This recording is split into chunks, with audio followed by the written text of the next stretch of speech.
What's up, everybody? Welcome to M Talk, the Millennial Show. I'm your host, Vincent Ellis White. Please follow me, Vincent Ellis White, on everything. We're celebrating the young, the brave, and the influential. And I have my co-host. Yes, sir. This is your boy Hoyt and Timmons. You can follow me on Instagram at @1Timmons_scholar. You can follow me on Facebook at Hoyt Timmons. That's KWAKU. That's Boy Born on Wednesday. And make sure you follow M Talk Podcast on Instagram. So we have a special guest, but before we get to the guest, the title is WWBD. That's not Baby Daddy, by the way. What will Bernie do? Yes. So I'm excited to announce we have a special guest contributor to the show. She might be highly controversial, even more than the guy Hoyt. It's Evandra Catherine, born and raised in Texas? Yeah, kind of, sort of. Yeah, I was born in Virginia, but I'm a homeless child, so I'm a product of a homeless child. So I've lived many places, but I claim Texas. Many places claim Texas, political activist. So we're going to go ahead and get into the show. Now we're going to discuss a couple different things. And we're going to discuss Trump, because we got to discuss Trump. But we're also going to talk about what would Bernie do. We're also going to talk about relationships. Evandra got some interesting perspectives on relationships, so we're going to touch on that. Yeah, and I need y'all to follow her. How can they follow you? Evandra Catherine everything. Just Google my name. It'll all come up. I have a website, www.evandrakatherine.me. Twitter is @EVCatherine, and Instagram is @Evandra Catherine. So before we get started, we're going to shout out our sponsor real quick. Today's show is brought to you by the good people at AfroDoc.com. AfroDoc.com is an amazing online store that houses authentic African pieces. You see Evandra Catherine, you already know what time it is. Print minis, maxi skirts, wrist, ankle, and body beads, unique print bow ties, pocket square combos, dashikis. They currently have new arrivals, so visit AfroDoc.com. It's AfroDock.com. Go check them out now. Evandra. Yes. For the people that don't know you, I know you say that everybody know you and they can just Google you, but for those that don't know you, tell us about yourself. I'll give a pretty brief intro. I am currently a PhD student at VCU, and so I'm working on public policy, but with a focus on special education, but from an activist standpoint. So my actual degree is a research to policy advocacy degree. So it's how do you take practice and community and put it together at the legislature. So that's actually what my degree is. And so ultimately my goal is to get to a place where black males particularly are no longer marginalized, and it starts with the status quo, which starts in public education.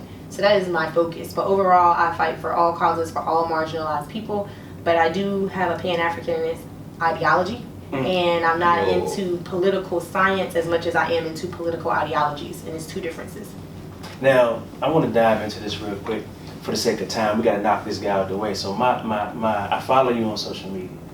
My understanding is that you went to Trump's inauguration. Is that correct? I did. Okay, and I know you got a little bit of backlash from people when you was posting. I seen a couple comments people was like, "What are you doing? Why are you going there? Do you support him? This man's crazy." And you didn't back up. You didn't shy away. What's the reason you went to the inauguration? Well, first off, before that, are you a Trump supporter? Just a yes or no? I'm not a Trump supporter. Okay, so you're not a Trump supporter. What's the reason that you went to the inauguration? Tell us how it went. From your perspective. It's all a process, right? So being politically involved and participating is not just voting, and the inauguration is still a continuation of the process. And so I went to be part of a whole continuation of the process. I donated, you know what I'm saying? I worked for the Bernie Sanders campaign as paid staff. I advocated in the streets. I did my job there, and I voted. And the next step was to go see the transfer of power. And I wanted to see it from a bird's eye view because I wanted to know if what the media was presenting was going to be the truth. And I wanted to know how Trump supporters would react to my presence. In the sake of what would Bernie do, was Bernie there? But I don't know if Bernie was there or not. I know a ton of his supporters were, and I wore a Bernie Sanders t-shirt, and I had Bernie Sanders buttons, and I ran from one fence line all the way to the back screaming Bernie Sanders. So how was it? I mean, how was inauguration? It was very few people there. So President Obama's Pardon me if I laugh. Forgive me. Go ahead. President Obama's last inauguration, I worked it. So I was one of his volunteers. So I got to compare it. It was easy to compare. Okay. President Obama's inauguration was an event that you went to with family, friends, church members, co-workers, whatever. It was wide open. You could walk around. You could engage the scenery, the area. You could take in DC. You could be part of the event. President Trump's inauguration, unfortunately, they blocked off the entire city. So you could not walk but one way in and one way out. They fence lined the entire city, and as you drove in on the highway, every exit was blocked. And it wasn't blocked with just police cars. They blocked it with dump trucks, semi trucks. They like barricaded you out of the city.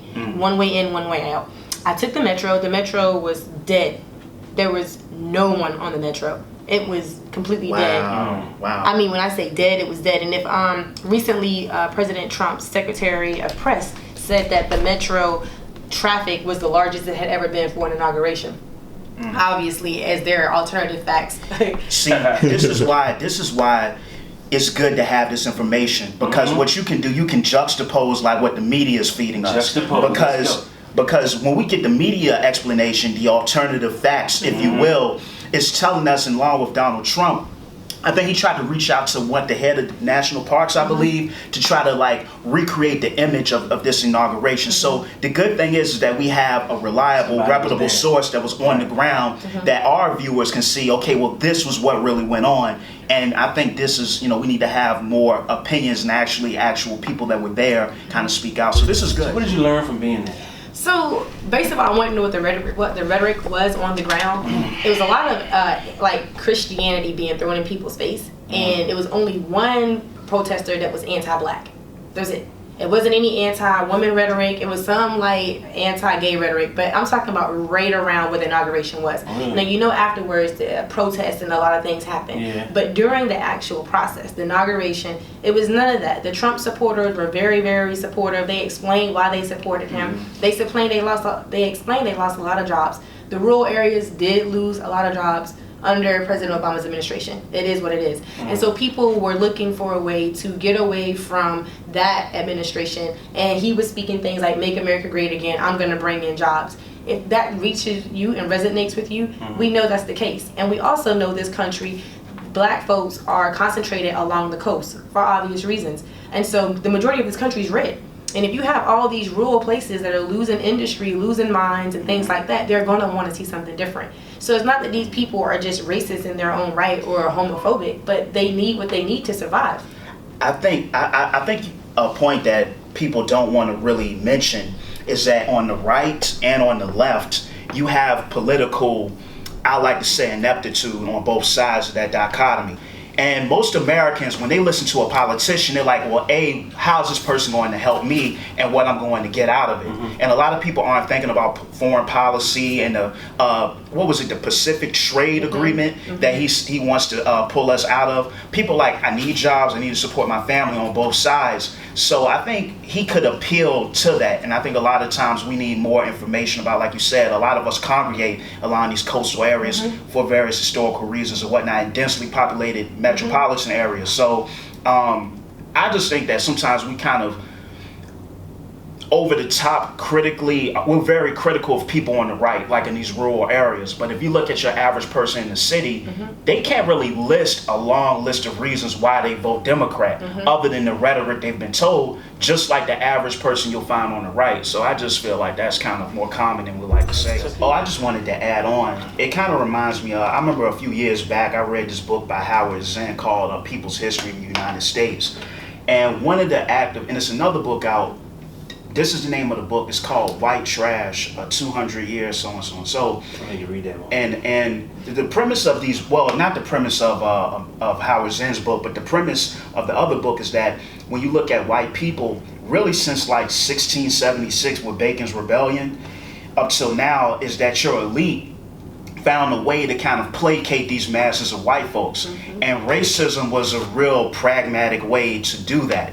So many white people in these rural areas, or in like a lot of urban areas, like you look at a place like Boston and what they call them like Southies, like people in South Boston, you have a lot of whites that live in low income areas. Because of the nefarious concept of race, people will buy into, well, I'm going to side with this person. And they may not say it, like they'll say other reasons, but sometimes when you speak with certain people, and I'm not going to generalize, but certain people, it's really no other reason aside from race why they're voting for this man or this individual. So it allows like wealthy people to get these masses of folks on their side without actually providing anything tangible for them. And the argument can be made for black people on the Democratic side to a good extent that a lot of times we just vote off of, oh, they're a Democrat, I'm black. So what would Bernie do? That's your boy. Talk to us about Bernie. What would he have done, or what would he do? Well, Bernie is a socialist. And like I mentioned earlier, it's not about political science, it's about political ideology. And if you know what the ideology of socialism is, it wouldn't be such a negative, scary term. It's historically been associated with the Soviet Union and those empires. So people in the United States, built on a liberal principles in the United States, do not want to re-adopt the term socialism. But what it basically is everybody having to participate democratically, so there isn't just being made on profits. It's not like based on a capitalist society. So it's just trying to get the income equality gap to decrease, and then to also focus on policies and procedures that will promote upward and up movement. So it really is, it has a lot to do with how wealth is distributed. So you have to look at capitalism and you have to look at socialism. And these are all ideologies. People say these things and use these terms as if they know what they mean, but they're all ideologies. And people use the word liberal and throw it around. But this entire country was formed on liberalism, which means all of our founding fathers were liberals, although they belong to different parties. But the ideology of what a liberal country is a hierarchical structure. I don't know if you guys want me to get into it, but I can do it really quickly. When originally it was written that all men are created equal and we are endowed by our rights by our creator. The way in contemporary society, if you think about that one spot right there by our creator, contemporary society, that's the womb you come out of. The rights you get is based on that womb that you come out of. Whether it's a black womb, a Latino womb, an immigrant's womb. I like the way you say Latino. Say it again. So it's all about the womb you come out of. When this country was formed, though, that was given to a higher power. The rights that we should be given, natural rights. But nowadays, those rights really depend on what womb you come out of and where that womb sits and what zip code that womb is in. And when I mentioned that it was a hierarchy, men are created equal under liberalism based on where you fall in that hierarchy, right? White men were given rights first. The next group of men, the next group of people given rights were black men. And then after black men, there were women in general, both white women and black women. Black males had rights before white women did in this country. Liberalism, women, men, patriarch, gender. It's a hierarchy, you know what I mean? And then after women were able to gain their rights, all other groups thereafter got their rights. Disability community got their rights. Immigrants got their rights. The smaller groups got, the Latinos got their rights. The LGBTQ got their rights. And the way that it is in this country, if you think about it, if we were in a utopian society, would this country say you couldn't come here based on the fact of your gender? No, we wouldn't. You would be welcome in this country if based on your gender. Would we say that you couldn't come here because of your race necessarily? No, we wouldn't necessarily deny you based on your race, because it's all about a hierarchy. Would we want you to come in our country with a disability? Not at all. You know what I mean? And that is how you know what liberalism is and how far your rights go. Liberals will only give you enough rights to tolerate. Now, relationships.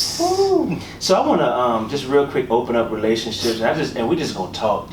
I want to talk about Evandra, your thoughts on black love, black men and women, and just where we're at and where we're going. She's already giggling and laughing. So I feel like you got an interesting perspective. Talk to me. It's a very controversial perspective. And let the people see you in case they want to find you. It's very controversial. I do not subscribe to women being equal to men at all. I don't subscribe to that ideology. So all people are not created equal? All men and women are created equal. I'm not saying that men and women cannot do the same thing, but there is a level of respect and honor.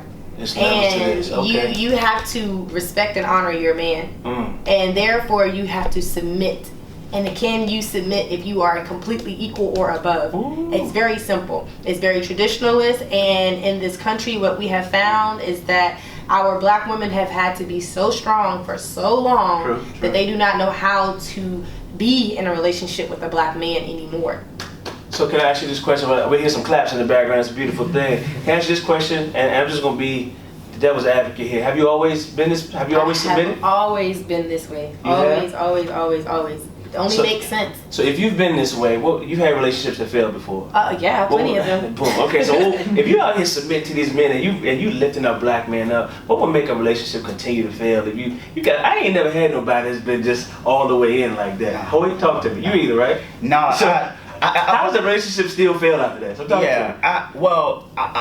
I look at, this is weird because of what you said just now.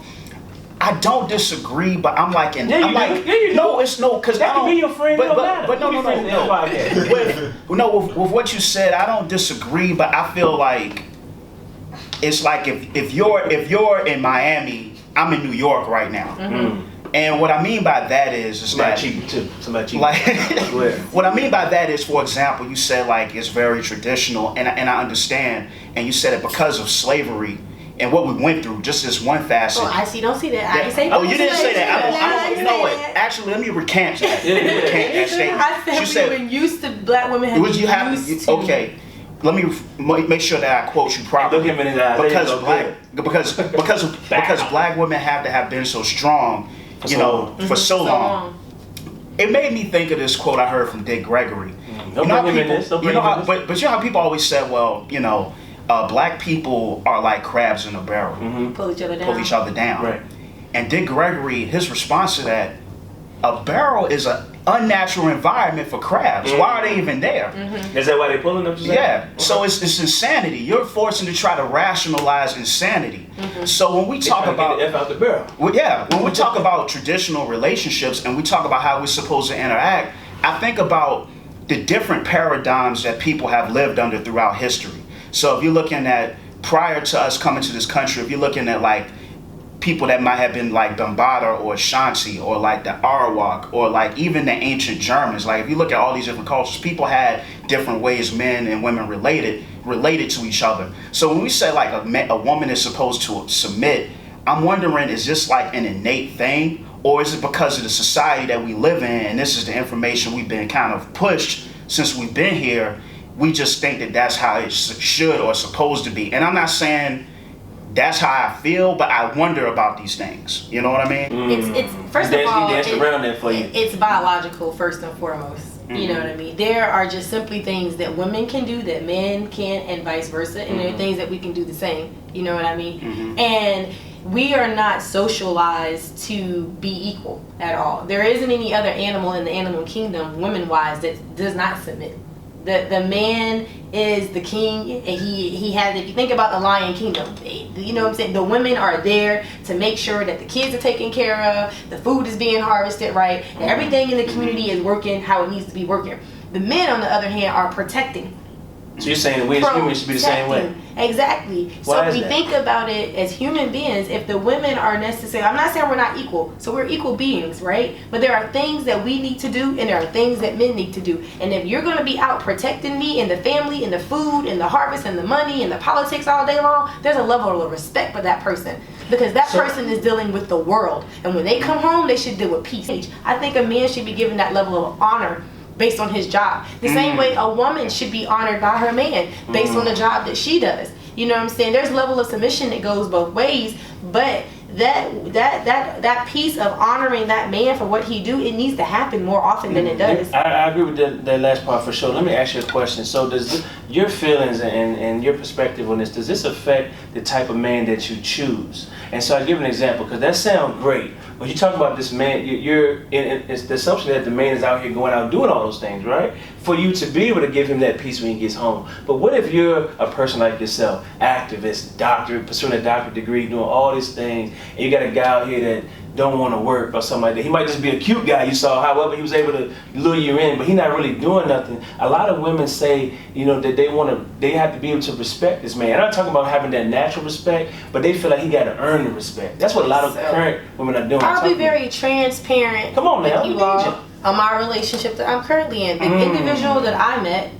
when I met them, they had no job, they had no residence, no driver's license. When I met them. Was you still lifting them up when you saw him? Yes. Was he the king? Yes. Okay, talk to me. And I was still submissive to them. Because at the end of the day, if I don't push him to see the better in himself, and I just discount him from his social standing and position, that is unfair to that man. Can I have a high five in the middle of this thing? Let's go. So I'm not saying that you should go out and look for that type of man, but just because a man in his social situation, you don't know what happened the day before you met him to put him there to judge him by that situation. Come on now. And so that's just being very transparent. And even to this day, I still push him harder and harder and harder. And what I need is for my black men to be uplifted and to be shown that they can be loved, and that even though you have been discounted by so many, that there are still someone that love you. Real quick, just tell people your hashtag real quick. Respect black men. I love it. Hoyt, let's go in. Wow, you make a lot of great points. One thing I do like about what you just said is that when you met this individual, you weren't looking at him as like a ready-made product. You looked at this brother and you said, well, it's obvious there's certain circumstances that put him in that position, and you're still willing to honor him. Now, this is going to I'm going to side with your point somewhat, is that I've dated sisters. Okay, Hoyt, let's go. He's dating. I've dated sisters, and what'll happen is that instead of us becoming like one, it's competition, and it's not rest, and it's not peace there, and everything I say, they have to challenge everything I say. And to that point, though, it's based off of the fact that I also had a conversation with the individual to find out what their potentiality was. You going into my question? So it wasn't as if this was his situation and he had his dreams of what he wanted to do and his goals was over here somewhere. That's a bit different. This person was in this situation but had attainable dreams. You know what I mean? This person went to Virginia State. This person on a scholarship. They was on the drum line. You know what I mean? They pledged Alpha Phi Alpha. So this person has goals, dreams, and ambitions. This person also did not have anyone in his life to show him that they had those in them. You know what I mean? And if I would have met him and he would have had like 4 kids over here, he wasn't taking care of them, he didn't want to go to work, he was trying to figure out what he wanted to do, it wasn't just really attainable, it would have been different. I wouldn't have discounted him, but I may not have. So you still have to you still have to discern those qualities, right? And you went into my question. So you saw some certain things that you could see a reason for you being in his life, and you uplifted him. What's the reason to walk away? If ever you have to walk away, not with you. I know you're there for life, but just no. It's a problem on both sides, right? So to Hoyt's point, that particular woman has not began to even honor a man yet, first and foremost, because she challenged you because she didn't even validate your opinion. You know what I mean? Counselor advice, right? And so in a lot of relationships, what people, and it's so simple, but it's between the word but and the word and. And when you disagree with a person, instead of using the word but, you use the word and. That way you validated what they said, and then you added on to it what that dissenting opinion was. But when you automatically say, oh, but, that basically just totally negated what he said. Like, it's what I gotta say, you know what I mean? And in relationships, you have to start finding those moments where you validate the other person. Because black people, by standing outside, I'm not a Black Lives Matter activist. I don't like to be called that. I don't like the movement. And largely part of the reason is because every time someone says Black Lives Matter, it's saying validate me. And the last thing I need is for somebody else to validate who I am. I will validate me. You know what I mean? And by saying, here I am, look at me, validate me, I'm a person. Do you understand the reason for the movement at all? I don't want nobody to validate who I am. First and foremost, I want to validate Evandra. You know what I mean? And the man that I'm standing next to, and that man, and that man, and that man. We as a culture don't even validate one another. So how in the hell can we stand up in front of white supremacists and say, validate me? Hey, listen, don't shoot the message. I'm just saying. So I don't do that. I love you. I think in our country, since we've been here, that's been a big problem. Is that we crave white validation. Exactly, like we crave it, and we crave it. We crave it. For example, a white person walks past y'all. Go ahead. We crave it. For example, that we don't celebrate our own phenotype. Yes, I'm right here in front of you. We as women I'm right here. have to. We have to validate you, and we have to lift you up. And at the same time, we also cannot agree with you and be your yes woman. You know what I mean? And my one last thing, my current relationship that I'm in, he always says, you're never on my side. If I was always on your side, you're going to stay on that side. You know what I mean? And so he will come, he will wake up, move slow, get late to work, and then call me because the supervisor said something to him about being late to work, and I'm supposed to be on his side. Come on now. Nah, bro, you was late to work. All right. Hold up. Jesus. So the point of the matter is that we have to understand that we do have to humble ourselves and submit ourselves to them, but we are not going to be your yes woman. I am not going to be on the side that you on. I need you to cross over, buddy. All right, Evandra, can I just stop you to praise the Lord? Okay, so listen, praise the Lord. Praise the Lord. All right, now I want to congratulate you on being a Style Weekly Top 40 Under 40 here Thank in you, Richmond. such as yourself. Yeah. Thank you so much. I appreciate it. So, beat me to the punch. What do you have anything that's going on, anything that's upcoming that you can shout out before we end this podcast? What's most important to me right now is my dissertation and the book that I'm working on. And it is to focus on how the status quo socializes our black men. And it starts with the institution of public education. And so my book and my dissertation will be to look at critically what we're doing in our schools to our black men and how we can change the way we socialize them. And that also begins with teaching them that they are not the dominant culture. And that's where it all begins. So that's where I would like to focus on. I would like anyone to find me, locate me, and dialogue with me and give me a voice that I may not have. But until we can move our community forward, we have to look at our black men. And right now, our black women are a reflection of our black men. And that's all I have to say about that. All right, how can they follow you one last time? Just Google me. What's your name? Evandra Catherine. Boom. Just Google me. Hoyt. All right, if you want to follow me, yours truly, the controversial one, you can follow me on Instagram at @1Timmons_scholar, and you can follow me on Facebook at Hoyt Timmons. Follow me, the host, Vincent, Ellis White, on everything. Go to afrodocs.com for our sponsor. And y'all, if you got any feedback, send it all to Evandra Catherine, please. And respect black men. And respect black men. Respect black men. We out. Peace.